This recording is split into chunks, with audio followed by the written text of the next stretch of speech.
Here's what he had to do with everything. He was an American engineer, inventor, science administrator. During World War II, he headed the U.S. Office of Scientific Research and Development, through which all wartime military was carried out, including initiation and early administration of the Manhattan Project. He is also known for engineering and his work on analog computers, for founding Raytheon, and for Memex, a hypothetical adjustable microfilm viewer with structure analogous to that of hypertext.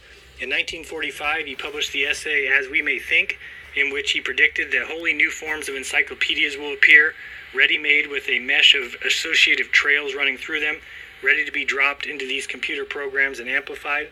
The Memex influenced generations of computer scientists who drew inspiration from his vision. He was chiefly responsible for the movement that led to the creation of the NSF, the National Science Foundation. He invented and patented the profile tracer, which was the assisted surveyors. It was the first of a string of inventions. He joined the Department of Electrical Engineering at MIT in 1919, founded the company known as Raytheon.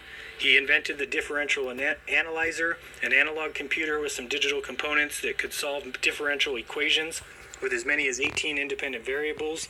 An offshoot of the MIT by Bush was digital circuit design. Bush became the vice president of MIT and dean of MIT in 1932. He was appointed the National Advisory Committee for Aeronautics in 1938, soon became its chairman.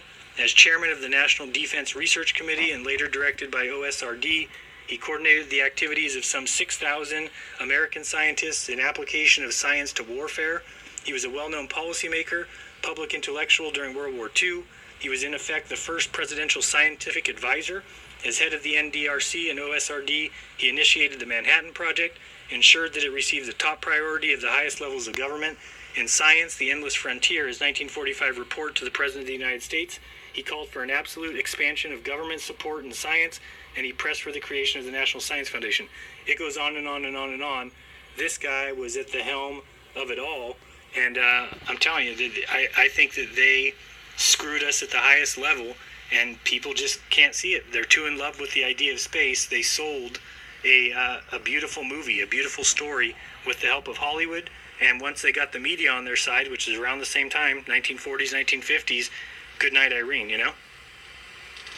Yeah, and the only thing that I recognized out of all that was Raytheon, because Raytheon still makes at least video cards for computers as far as I know. But if he was that advanced back in the early 1900s, maybe there is some credence to the idea that the government or certain, aspects of the government may have had better computing power than we're told.